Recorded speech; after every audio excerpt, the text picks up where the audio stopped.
வணக்கம். பைபிளை முழுவதுமாக வாசிக்கும் நம் லட்சிய பயணத்திற்கு உங்களை அன்புடன் வரவேற்கிறேன். இன்று நாம் எண்ணிக்கை நூலில் 21வது அதிகாரத்தை வாசிக்க இருக்கிறோம். இதுவரை நாம் மொத்த நூல்களில் 11.52% நூல்களை வாசித்து முடித்துவிட்டோம். இன்னும் சில நூல்களை முடித்தால் நம் பயணம் வெற்றிகரமாகும். இன்றைய வாசிப்பின் மூலம் அந்த இலக்கை இன்னும் முன்னோக்கி நகர்த்துவோம்.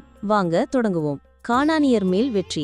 இஸ்ரேல் அத்தாரிம் வழியாக வருவதை நெகேபில் வாழ்ந்த கானானியனாகிய அராது மன்னன் கேள்வியுற்றான். அப்போது அவன் இஸ்ரேலோடு போரிட்டு அவர்களில் சிலரை சிறைப்பிடித்தான். உடனே ஆண்டவரிடம் இஸ்ரேல் பொருத்தனை செய்து, நீர் உண்மையில் இம்மக்களை என் கையில் ஒப்படைத்தால் அவர்கள் நகர்களை நான் அழித்து விடுவேன் என்று கூறியது. அவ்வாறே ஆண்டவர் இஸ்ரேலின் குரலை கேட்டு கானானியரை ஒப்படைத்தார். அவர்களையும் அவர்கள் நகர்களையும் அழித்தனர். எனவே அந்த இடத்தின் பெயர் ஓர்மா என்று வழங்கியது. வெண்கல பாம்பு. ஏதோம் நாட்டை சுற்றி போகும்படி ஓர் என்ற மலையிலிருந்து அவர்கள் செங்கடல் சாலை வழியாக பயணப்பட்டனர். அவ்வழியை முன்னிட்டு மக்கள் பொறுமை இழந்தனர். மக்கள் கடவுளுக்கும் மோசேக்கும் எதிராக பேசினர். இந்த பாலை நிலத்தில் மாளும்படி எங்களை எகிப்திலிருந்து கொண்டு வந்தது ஏன்? இங்கு உணவும் இல்லை, தண்ணீரும் இல்லை, அற்பமான இந்த உணவு எங்களுக்கு வெறுத்து போய்விட்டது என்றனர். உடனே ஆண்டவர் கொள்ளிவாய் பாம்புகளை மக்களிடையே அனுப்பினார். அவை கடிக்கவே இஸ்ரேல் மக்களில் பலர் மாண்டனர். அப்போது மக்கள் மோசேயிடம் வந்து, நாங்கள் பாவம் செய்துள்ளோம், நாங்கள் ஆண்டவருக்கும் உமக்கும் எதிராக பேசியுள்ளோம். அவர் இந்த பாம்புகளை அகற்றிவிடும்படி நீர் ஆண்டவரிடம் வேண்டிக் கொள்ளும் என்றனர். அவ்வாறே மோசே மக்களுக்காக மன்றாடினார். அப்போது ஆண்டவர் மோசேயிடம், கொள்ளிவாய் பாம்பொன்றை செய்து அதை ஒரு கம்பத்தில் பொறுத்து கடிக்கப்பட்டோரில் இதை பார்க்கிற ஒவ்வொருவனும் பிழைப்பான் என்றார். அவ்வாறே மோசே ஒரு வெண்கல பாம்பை செய்து அதை கம்பத்தில் பொருத்தினார். பாம்பு கடிக்க எந்த ஒரு மனிதனும் இந்த வெண்கல பாம்பை பார்த்து உயிர் பிழைப்பான். கோர் மலை முதல் மோவாபியர் பள்ளத்தாக்கு வரை. பின் இஸ்ரேல் மக்கள் புறப்பட்டு ஓபோத்தில் பாளையம் இறங்கினர். அடுத்து ஓபோத்திலிருந்து பயணமாதி கதிரவன் உதயம் நோக்கி மோவாபுக்கு எதிரே உள்ள பாலை நிலத்தில் ஈயா அபாரமில் பாளையம் இறங்கினர். அங்கிருந்து அவர்கள் புறப்பட்டு சிரத் பள்ளத்தாக்கில் பாளையம் இறங்கினர். அங்கிருந்து அவர்கள் புறப்பட்டு அர்னோனுக்கு அப்பால் பாளையம் இறங்கினர். அது எமோரியர் எல்லையிலிருந்து தொடங்கும் பாலை நிலத்தில் உள்ளது. அர்னோன் மோவாபுக்கும் எமோரிய நாட்டுக்கும் இடையேயான மோவாபி எல்லையாகும். ஆண்டவரின் போர்கள் என்ற நூல் இவ்வாறு கூறுகிறது. சூப்பாவில் உள்ள வாகேபும் அர்னோன் சிற்றார்களும் ஆர் என்னும் பகுதியை நோக்கி விரிவதும் மோவாபு எல்லை மேல் சாய்வதுமான பள்ளத்தாக்குகளின் சரிவு. அங்கிருந்து தொடர்ந்து அவர்கள் பேயேருக்கு சென்றனர். மக்களை ஒன்று கூட்டு, நான் அவர்களுக்கு தண்ணீர் கொடுப்பேன் என்று ஆண்டவர் மோசேக்கு கூறிய கிணறு இது. பின் இஸ்ரேல் பாடிய பாடல். ஊறி பெருகிடு கிணறே, அதை புகழ்ந்து பாடுங்கள். இளவரசர்கள் செங்கோலால் அகழ்ந்த கிணறு இது. மேன் மக்கள் கோல் கொண்டு குடைந்த கிணறும் இதுவே. பின் பாலை நிலத்திலிருந்து அவர்கள் மத்தானாவுக்கு சென்றனர். மத்தானாவிலிருந்து நகலியேலுக்கு சென்றனர். நகலியேலிலிருந்து பாமோத்துக்கு சென்றனர். பாமோத்திலிருந்து பாலை நிலத்தை நோக்கி நிற்கும் பிஸ்காவின் கொடுமுடிக்கு அருகில் மோவாபு பகுதியில் இருந்த பள்ளத்தாக்குக்கு சென்றனர்.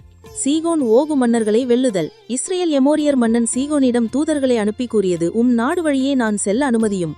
நாங்கள் வயல் பக்கமோ திராட்சை தோட்ட பக்கமோ திரும்ப மாட்டோம். நாங்கள் யாதொரு கிணற்றிலிருந்தும் தண்ணீர் குடிக்க மாட்டோம். நாங்களும் எல்லையை தாண்டும் வரை அரச நெடுஞ்சாலை வழியாகவே செல்வோம்.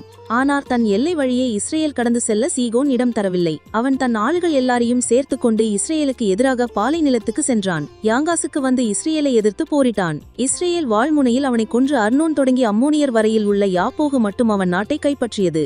அம்மோனியர் எல்லை அரணாய் அமைந்தது. இஸ்ரேல் இந்த நகர்கள் அனைத்தையும் சொந்தமாக்கிக் கொண்டது. இஸ்ரேல் எமோரியரின் அனைத்து நகர்களிலும் எஸ்போனில் அதன் எல்லா கிராமங்களிலும் குடியிருந்தது.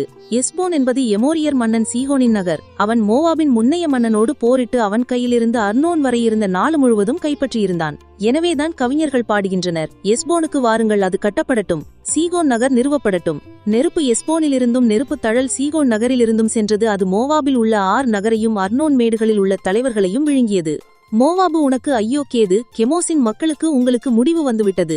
எமோரியர் அரசன் சீகோனுக்கு கெமோசின் காரணமாக அவன் புதல்வர்கள் புறங்காட்டி ஓடினர். அவன் புதல்விகள் சிறை கைதிகள் ஆயினர். எனவே எஸ்போன் முதல் தீபோன் வரை அழிந்தது.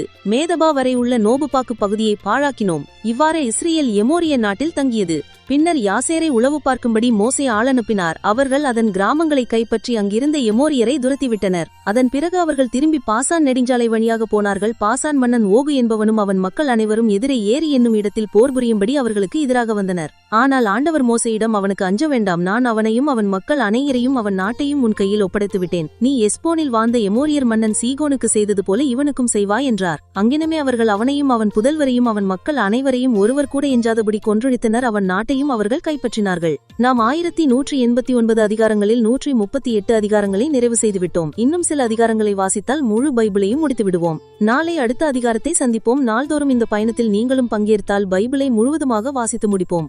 இது நம் வாழ்க்கையிலும் ஆன்மாவிலும் பெரிய மாற்றத்தை ஏற்படுத்தும். இந்த பயணம் உங்களுக்கு நம்பிக்கையும் சமாதானத்தையும் கொடுத்தால் இந்த வீடியோவை லைக் செய்யவும் சப்ஸ்கிரைப் செய்யவும் மறக்காதீர்கள். பகிர்ந்து மற்றவர்களையும் இந்த பயணத்தில் சேருங்கள். நாளை மறக்காமல் வாருங்கள்.